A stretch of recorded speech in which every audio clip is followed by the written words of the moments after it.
Andre Thompson had been looking forward to this evening all week. After closing a major deal at his consulting firm, he deserved a quiet dinner at La Belle Époque, the city's most lauded French bistro. At 7:45 p.m., he stepped onto the restaurant's cobblestone entryway. Crisp jacket over a tailored shirt, breath catching at the sight of candlelit tables visible through tall arched windows. A maitre d' nodded to him as he approached the hostess stand. "I have a reservation under Thompson," Andre said. His voice was warm, practiced from years of client meetings. The hostess checked her reservation book, her lips pressed into a thin line. "I'm sorry, Mr. Thompson. It appears your name isn't on our list tonight. We're fully booked." Her eyes flicked to the host behind her, an imposing man in a navy blazer with a discreet earpiece. Andre frowned. I called twice yesterday," Maria confirmed the booking. He produced the confirmation email on his phone. She scrolled through it, face unmoved. "I'll call Maria now," he offered. But the host stepped forward, arms crossed. "Sir," he said quietly, "I must ask you to step aside." Andre's stomach knotted. "Excuse me?" The host's jaw tightened. "Please wait on the sidewalk. We'll let you know if a table frees up." He didn't wait for a response. He tapped the hostess on the shoulder, and together they turned away. Andre stood dumbstruck as the door closed behind them. He tapped the email again. 7:30 p.m. 2 guests. No mistakes. Shaken, he walked around the corner to a cafe terrace bathed in amber light, determined to salvage the night with a glass of wine. The city's night breeze carried laughter and the scent of roasted chestnuts. At 8:10 p.m., as Andre settled at an outside table, the restaurant's front door flew open. A woman stumbled out, her dress stained crimson, clutching her throat. Behind her burst 2 security guards, voices rough. "Clear the way!" One guard lunged for the woman's purse. She slapped his hand away, gasping. Andre dropped his glass and sprang to his feet. Adrenaline surged as he realized the woman's pulsating wound. Without hesitation, he dashed across the cobblestones and into the restaurant lobby. The hostess and maitre d' froze, astonished. Inside, the space was chaos. Tables overturned, linen napkins strewn. At the far end, beyond the bar's marble counter, lay a cluster of frightened diners. The woman, now on the floor, pressed her hand to a deep gash above her belt line. Blood seeped through her fingers. Andre knelt beside her. "I'm Andre. I'm going to help you," he said, voice calm but commanding. He ripped a strip of cloth from his cuff and wrapped it tightly above the wound. The woman's breathing shuddered. He held her shoulder, murmuring reassurance. A guard exploded into the room, hands raised. "That's our dinner guest," Maria whispered as she and the maitre d' edged forward. The guard hesitated, shock replacing suspicion, then knelt, ripping his own tie into a makeshift tourniquet. Together, they controlled the bleeding. Andre glanced at the hostess, who was dialing 911. "Keep pressure on here," he instructed the guard, pointing to the bleeding artery. He lifted the woman's free hand, checked her pulse, then surveyed the room. "We need clear space for paramedics. Everyone back toward the entrance." His tone brooked no argument. Diners scrambled aside as Andre and the guard carried the woman, gently but swiftly, through the lobby and out the front door. The second guard followed, clearing the terrace for the awaiting ambulance. Andre knelt again, knotting the tourniquet he'd fashioned. The woman's eyes fluttered open. "Thank you," she whispered, voice weak. Sirens wailed as the paramedics rushed forward. Andre stepped back, relief and exhaustion flooding him. Maria appeared at the door, blinking in the flashing lights. "Mr. Thompson," she said, voice tremulous. "You saved her life." He nodded, chest heaving. He had come for dinner, and had found a far greater purpose.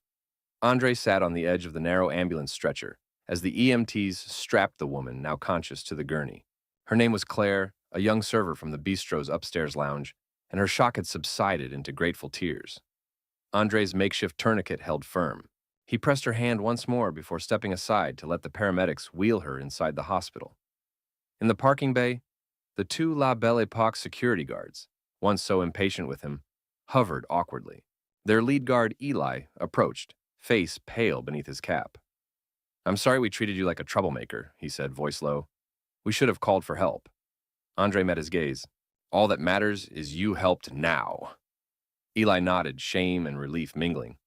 "Can we do anything?" Andre checked his watch. It was already past 9 p.m. "Stay here," he said softly. "I'll find out when Claire is released."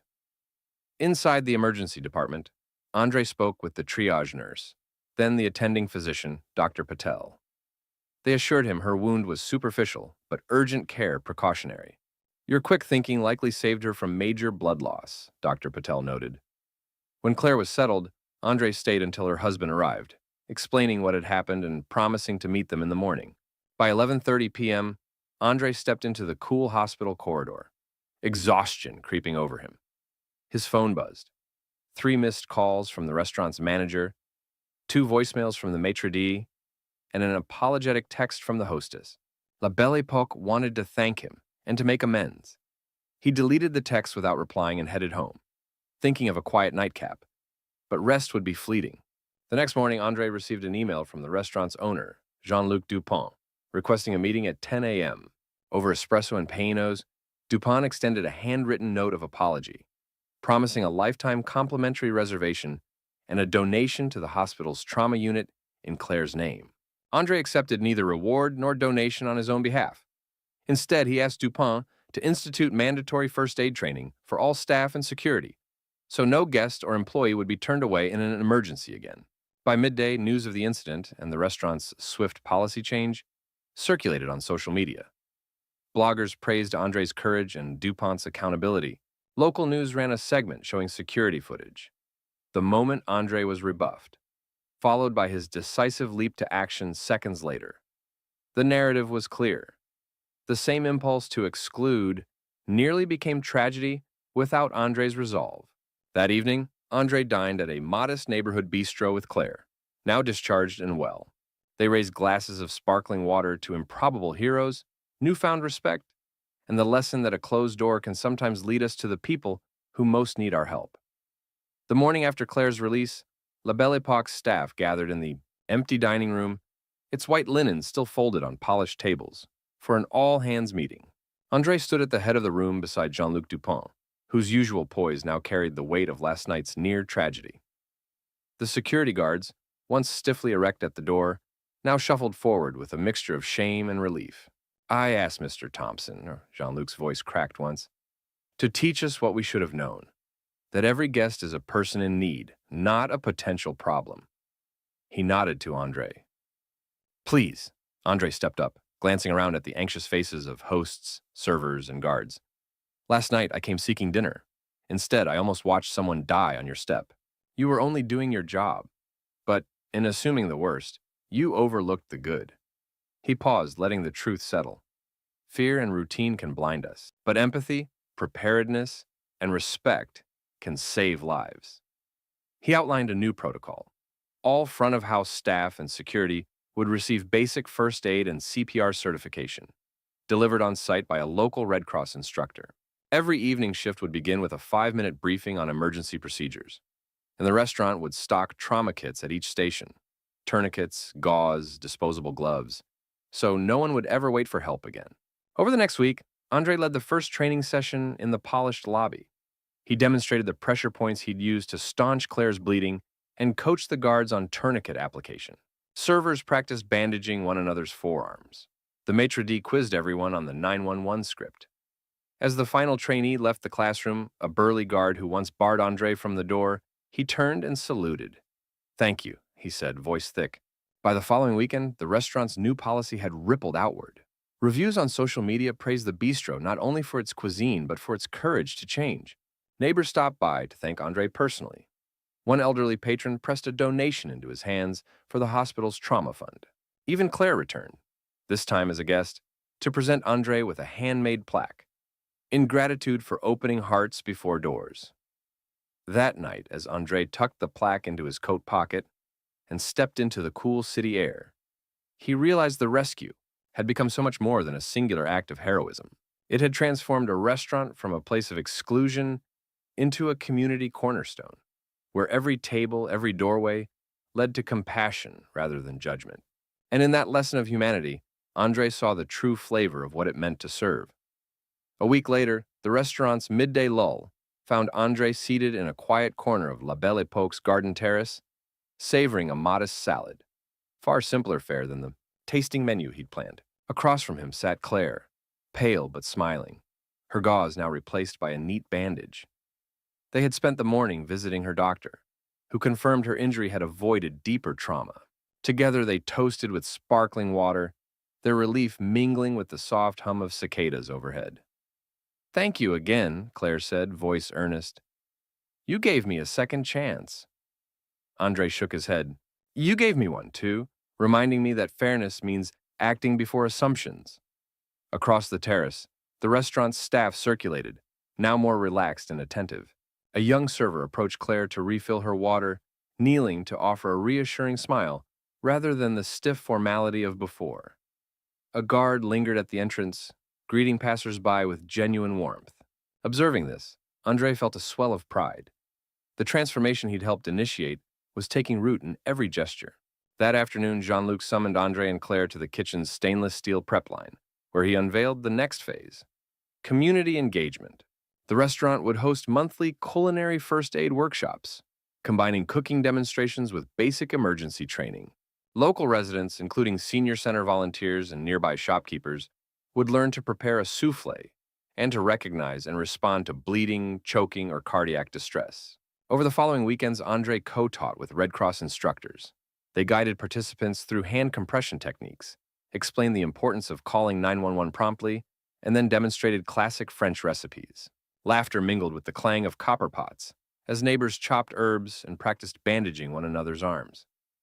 Claire, now recovered, led teams plating quiches, her renewed confidence shining. The restaurant terrace thronged with families, neighbors, and curious tourists, food and safety woven seamlessly.